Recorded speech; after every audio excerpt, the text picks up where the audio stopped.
j'ai le plaisir de vous rencontrer aujourd'hui, de venir vous parler de mon expérience entrepreneuriale. Donc, je suis Hakima Berdouche, je suis la fondatrice et la CEO de Hope Valley AI, qui est une start-up d'intelligence artificielle pour la détection précoce des cancers, et en particulier, on commence par le cancer du sein. Je vois en face qu'on a le CEA, le stand du CEA qui est en face. Donc, Hope Valley AI est une start-up spin-off CEA, INRIA et Université Paris-Saclay. Et voilà. Et donc, j'ai le plaisir aujourd'hui d'être avec vous pour vous expliquer quel est mon parcours d'entrepreneur dans le domaine de l'IA, sachant qu'effectivement, aujourd'hui, les startups d'IA, les femmes qui dirigent des startups d'IA représentent 1% de ces startups. Donc, on est ce qu'on appelle des événements très, très rares, mais c'est important qu'on soit là. Et c'est vraiment le sens aujourd'hui de ma présence ici, pour encourager les jeunes filles, mais encourager tout le monde à ce que l'IA soit aussi un domaine où les jeunes filles, les jeunes femmes, les femmes de tous âges, la prennent en compte et puis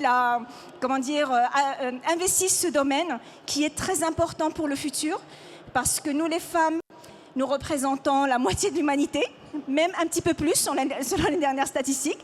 Mais aujourd'hui, l'IA, effectivement, est développée majoritairement par des hommes. Je ne suis pas là pour apporter une vision féministe, mais c'est important que l'IA, que les femmes s'investissent aussi dans le domaine.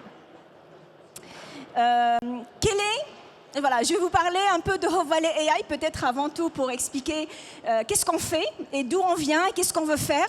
Et finalement, on m'a laissé une carte blanche pour parler avec vous. On m'a dit que j'avais en face un public attentif, intéressé. Donc, je vous remercie pour votre bienveillance. Et donc, aujourd'hui, moi, je suis là pour vous expliquer comment je suis passée de chercheur dans un labo, donc dans le domaine nucléaire, puisque j'ai passé 30 ans dans le domaine nucléaire, donc, notamment au CEA, donc en mathématiques appliquées et en modélisation des réacteurs nucléaires. Comment je suis passée de ce monde-là vers la santé numérique, vers l'entrepreneuriat, et comment effectivement ça se passe pour moi, et pourquoi moi je vous encourage, et ce sera le mot de la fin après, de savoir pourquoi entreprendre et comment entreprendre et comment effectivement tenter de réaliser vos rêves finalement.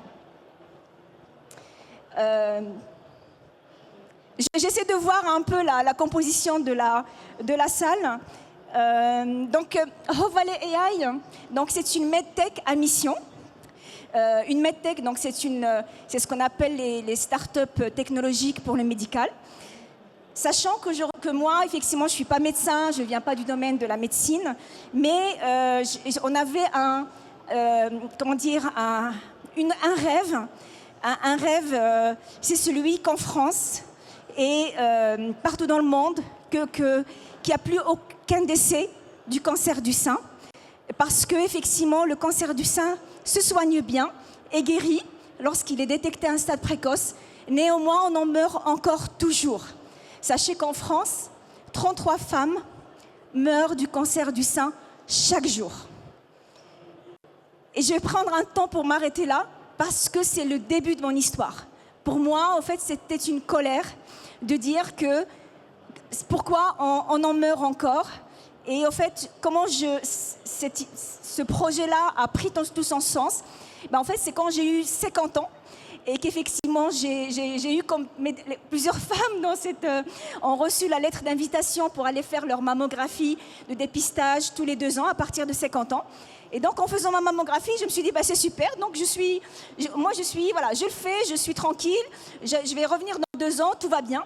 Et puis, je découvre que, en fait, 30% des cancers du sein sont ce qu'on appelle des cancers d'intervalle. Ça veut dire qu'ils arrivent entre 2 mammographies. Et donc, moi qui pensais que tout allait bien, lorsque j'ai fait ma mammographie, en fait, non. Voilà, il y avait ce premier constat. Le deuxième constat, c'est que plus de la moitié des femmes qui développent un cancer du sein ne sont pas identifiées à risque. Et elles ont moins de 50 ans. Et donc, ça veut dire qu'elles échappent au dépistage organisé. Et donc, la question de se dire, mince, moi j'ai une fille de 27 ans, j'ai des nièces, en fait, on est toutes exposées au cancer du sein. Et puis, il y a un chiffre qu'il faut retenir avec le 33 femmes qui décèdent chaque jour, c'est 1 femme sur 8. Dans cette salle, regardez autour de vous, même à Tech and Fest, prenez 8 femmes. Pour chaque 8 femmes, une développerait un cancer du sein. Et elle n'est pas forcément identifiée à risque. Voilà, c'est ça le début de l'histoire de Hopevalley AI. Et j'ai eu la chance, effectivement, de bénéficier en tant que chercheur d'accompagnement du CEA, de l'Université Paris-Saclay, de l'INRIA, qui m'ont aidé et financé toute la période de maturation technologique pour développer, déjà démontrer que notre technologie qui vient du nucléaire s'applique à la santé. Ce n'était pas du tout gagné au départ. Et ensuite, au fait, qui nous ont accompagnés aussi pour sauter le pas, du domaine de la recherche vers le monde de la start-up et prendre ce risque qui est quand même assez important parce qu'on se dit, mince, en fait, on nous dit qu'une start-up sur 10 fonctionne. Donc la probabilité que nous on réussit, on va dire, elle est faible. Et surtout quand on est une femme, sachez qu'effectivement dans le domaine de la tech, de la deep tech, de l'IA, en fait, on est réellement une minorité.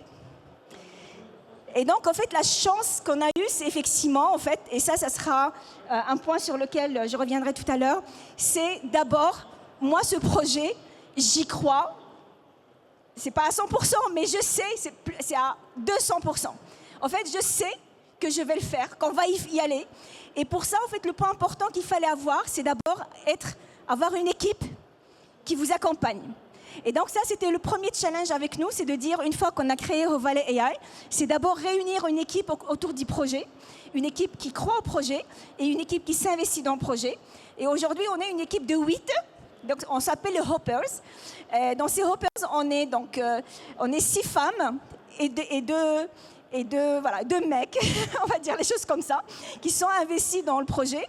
Et aujourd'hui, nous sommes en train de développer une clinique numérique intelligente pour la santé mammaire sur smartphone, pour nous les femmes, à partir de 25 ans, qui va nous aider à préserver notre santé mammaire, à déployer de la prévention avec de l'IA assistée, mais surtout à donner une technologie sur une plateforme médicale pour nos soignants de proximité, qui sont les sages-femmes, les gynécologues, les médecins traitants, pour qu'ils puissent prédire le risque de détecter un cancer du sein 5 ans avant qu'il se déclare et le détecter pendant la phase de son incubation, non pas à un stade 1, mais au stade 0.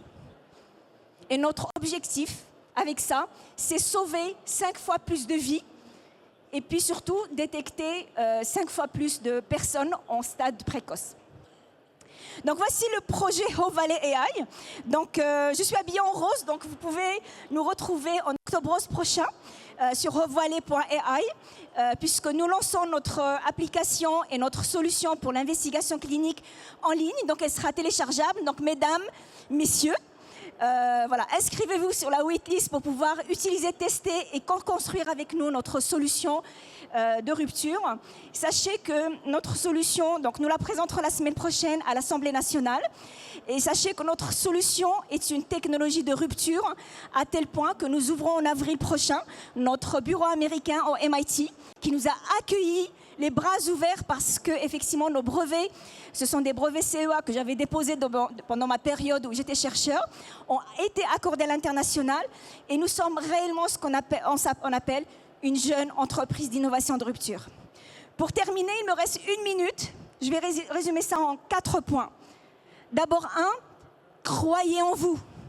Quel que soit ce que vous faites, quel que soit ce que vous avez envie de faire, quelle que soit votre situation personnelle, croyez en vous et n'attendez pas demain pour changer le monde en aujourd'hui.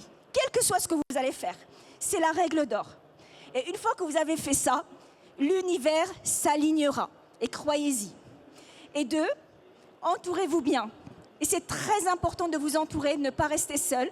Et pour ça, il faut aller chercher, bien sûr, des gens qui partagent les mêmes valeurs que vous, qui ont la même vision que vous, et surtout des personnes meilleures que vous. C'est la clé du succès. Et le troisième point, et là je termine, je fais un appel aux financeurs. Investissez dans les startups d'innovation de rupture pour que la France reste la championne du monde de l'IA et de la technologie. Merci.